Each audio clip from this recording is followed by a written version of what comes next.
어떤 사람이 말하기를 기독교는 효도의 종교이다 이렇게 얘기를 했습니다.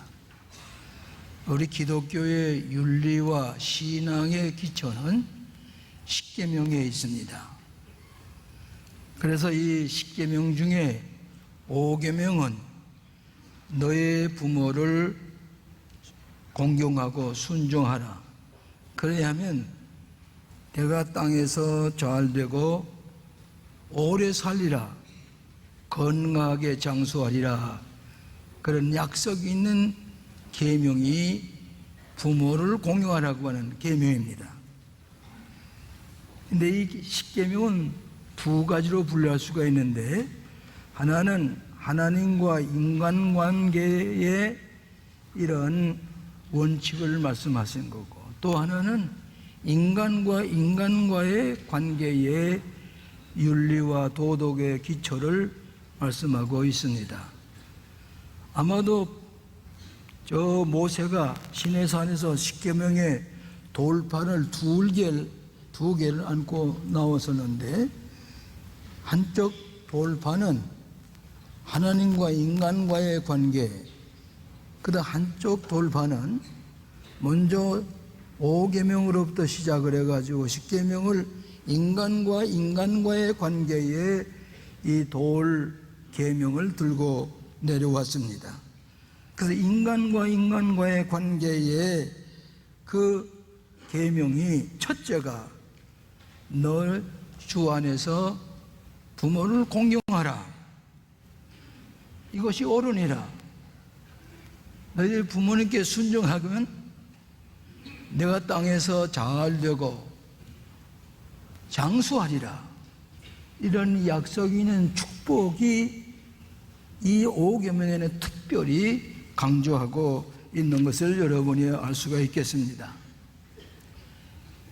효경이라는 것에 말하기를 효는 모든 덕의 근원이다. 인간 때문에 가장 중요한 회복이다.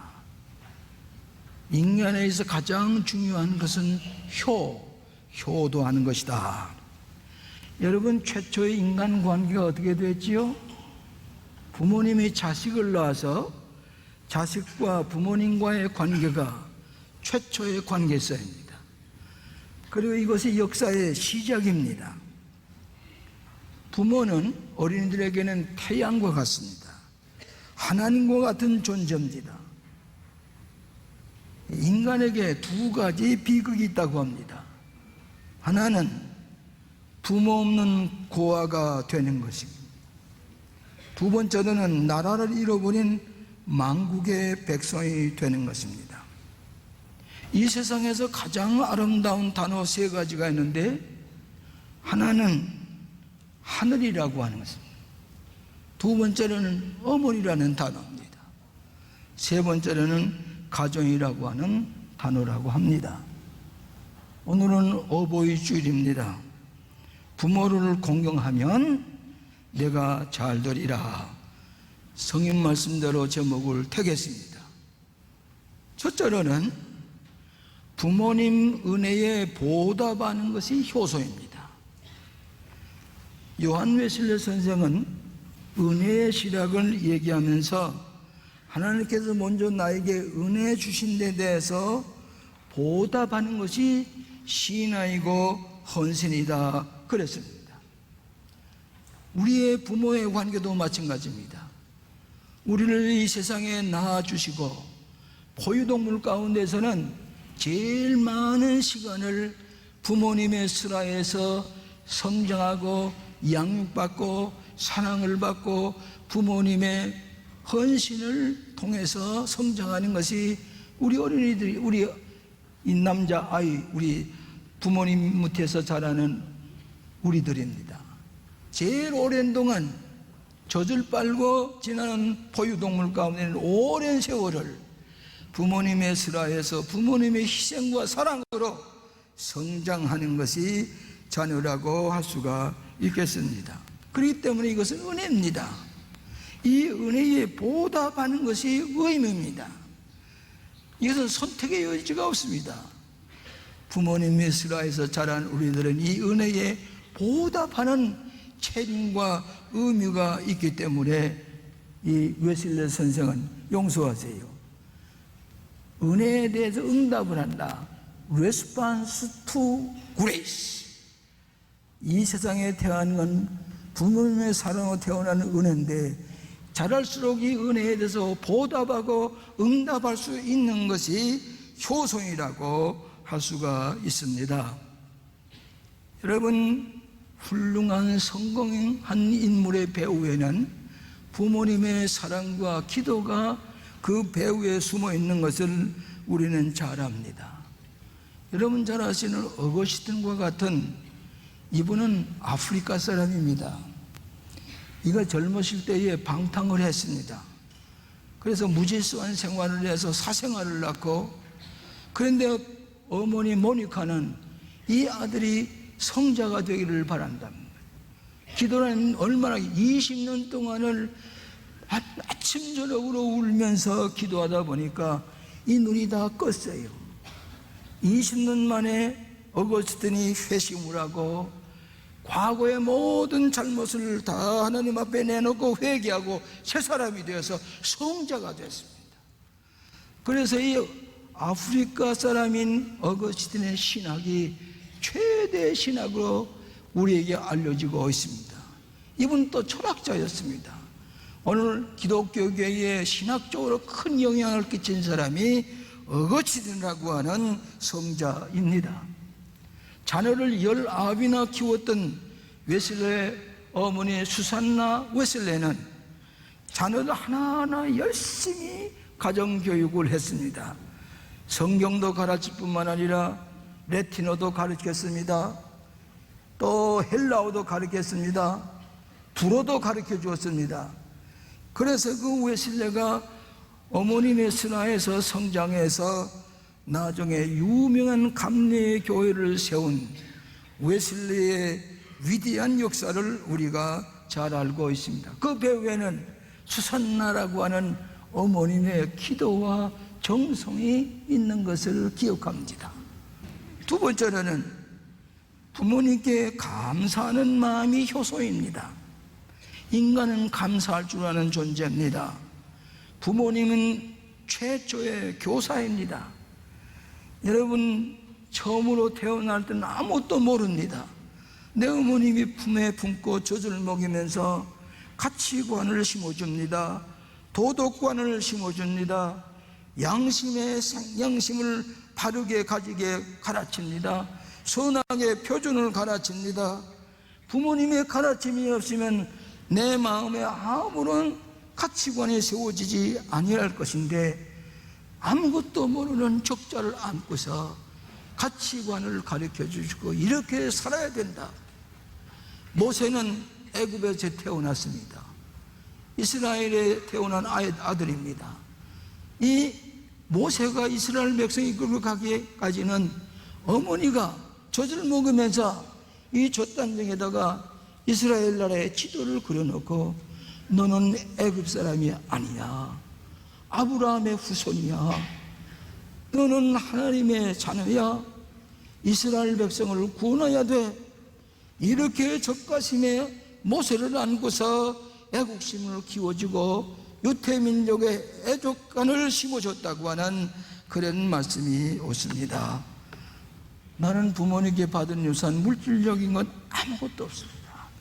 송곳 하나 꽂힐 것도 없습니다. 내 동생들을 돌봐야 할 책임을 가지고 있습니다. 그러나 나에게 위대한 재산을 주셨습니다. 어머니께서 나에게 하나님을 잘 믿어야 살아. 하나님을 잘 공경해야 돼. 성경 말씀대로 살아야 돼. 이 말씀이 나에게 위대한 유산입니다. 눈에 보이는 재산은 쉽게 없어집니다. 그것 때문에 방탕하고 탕자가 되기 쉽습니다. 오늘 와서 우리 주변에서는 그 물질이 무엇이라고 거짓말을 하고 갖가지 수단 놓이지만 이제는 아무 소용이 없고 가치 없는 것이 되고 만다는 말이에요. 오늘 가장 중요한 것은 하나님의 주시는 믿음, 이 신앙의 유산을 가질 때 모든 게 해결됩니다. 그 안에 모든 것 다 있습니다. 그런 거로 내 어머니께서 아버님께서 나에게 신앙의 유산을 주신 것 안 보입니다. 그러나 이것이 위대한 하나님께 주신 유산인 것을 알고 감사하며 지납니다. 여러분, 미국에 인디안들이 많이 살고 있는데 미국 인디안에 나바호라고 하는 족속이 있습니다. 나바호의 격언에 이런 얘기가 있습니다. 가정의 어머니가 하나님을 잃어버림으로써 모든 가족이 하나님을 잃어버리게 된다. 어머님이 하나님을 잃어버리고 있으면 자식들도 모든 가족이 하나님을 잃어버리고 사는 이런 존재가 되고 만다고 하는 얘기입니다. 하나님 공경하는 신앙 위대한 여러분의 재산입니다. 이 안에 모든 것이 다 들어있기 때문입니다. 오늘 사랑하신 여러분, 부모에게 잘 효성하는 사람, 그 자손들이 내가 잘되고 장수하리라. 이북에 부모님을 두고 온 자식들이 대한민국에서 자유롭게 삽니다. 여유 있게 됐습니다. 성공했습니다. 북한에 있는 부모님께 효성할 길이 없어요. 부모님 생일날 옷을 만들어서 지어서 비행기에다가 모시고, 아버지, 어머니 제주도 구경 가세요. 제주도까지 갔어요. 자동차에다가 또 부모님의 옷을 이 자동차의 자리에 앉히고, 어머니, 아버지, 여기가 제주도 좋은 구경거리라고 보세요. 오죽이 안타까우면 부모님께 효수할 길이 없어서 그렇게 애타고 정성스럽게 모시고 다녔다는 얘기가 있습니다.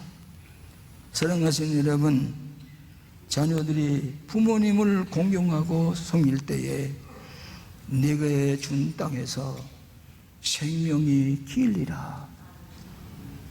세 번째로는 부모님께 순종하는 것이 바로 효소입니다.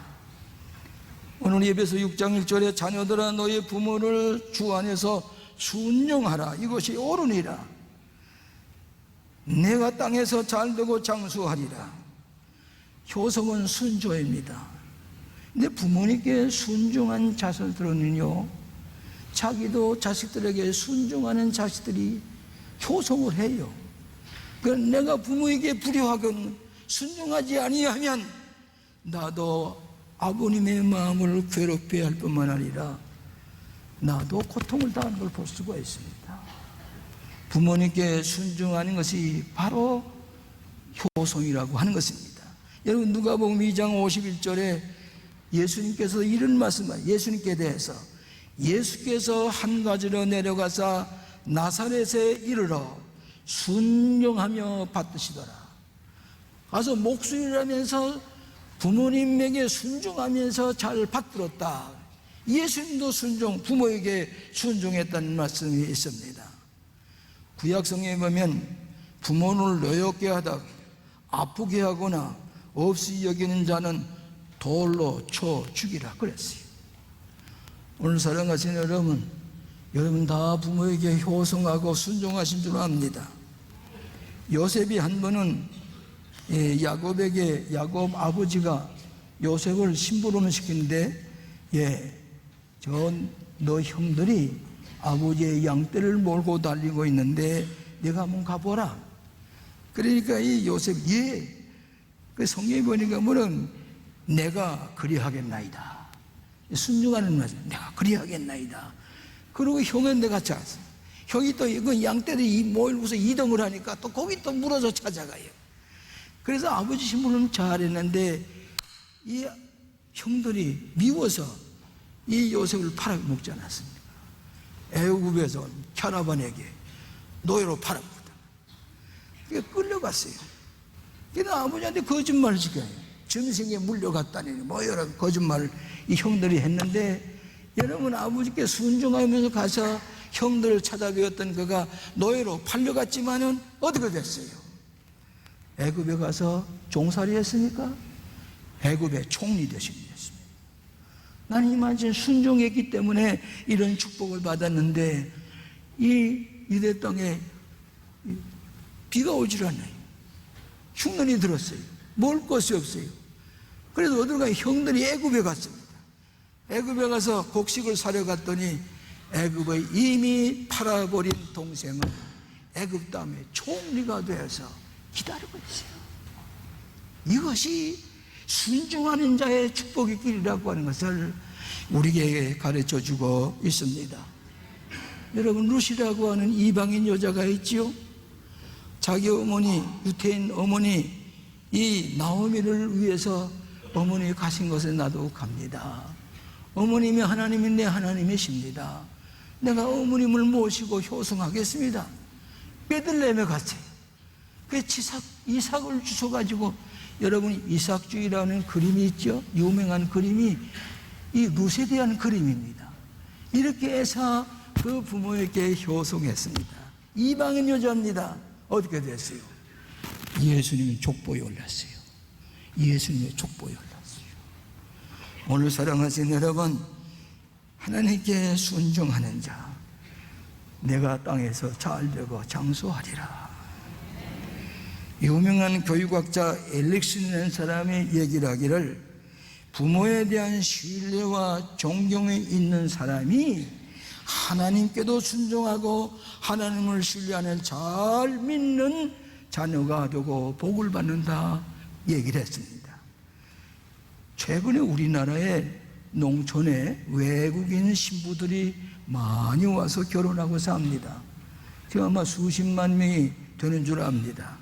근데 텔레비전에 종종 나온 걸 흥미 있게 보게 되면은 이 인도네시아, 필리핀, 태국 뭐 여러 곳에서 온 신부들이 그 시골에 와서 시집을 와가지고 거기서 효성을 한다는 거예요. 그 시부모가 뭐라 하는 거니? 우리 자부 효도합니다. 남편 사랑합니다. 자식을 잘 키웁니다. 그 이방인 자부에게 대해서 그렇게 춤이 많이 들어 칭찬을 해. 한국인 신부 못지않게 효성을 하더니 이방인 여자가. 오늘 사랑하신 여러분, 오늘 우리는 하나님의 말씀에 순종한 것 같이 우리 부모님의 말씀에 순종하고, 부모님이 고인이 되셔서 부모님이 이런 말씀을 하셨지, 순종하여야지.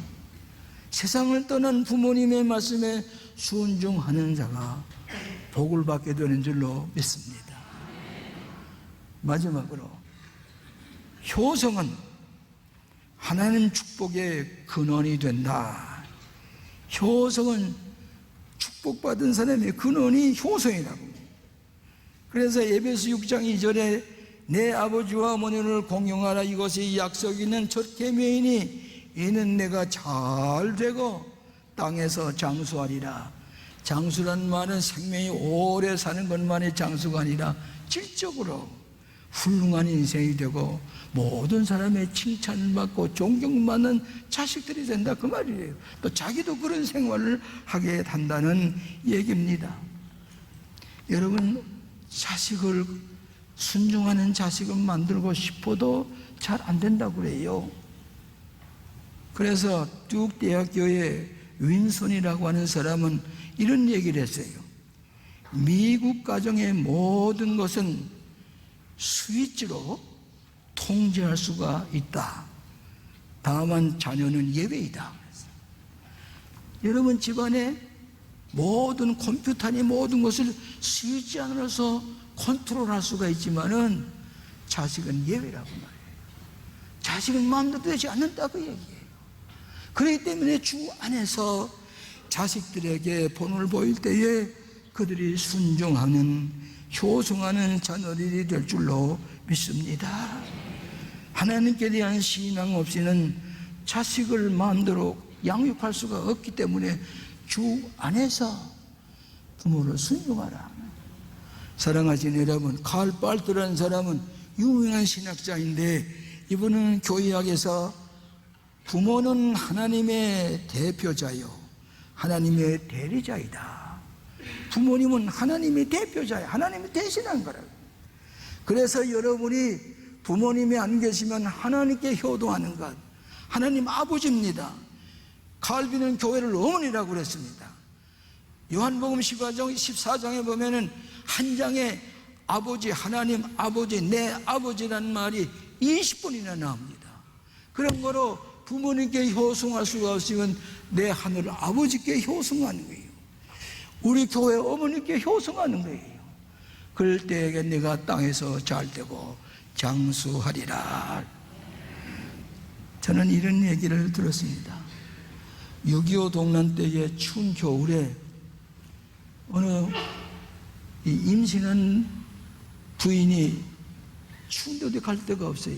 선교사 댁에 가서 출산을 하려고 가다가 배가 너무 아프니 진통이 오기 시작을 했어요. 가다가 마침내 다리 밑에 가서 아기를 낳았다고 합니다. 피투성이 어린 아기를 낳았는데 이 빨간 추운 겨울에 무슨 이부자리가 있습니까?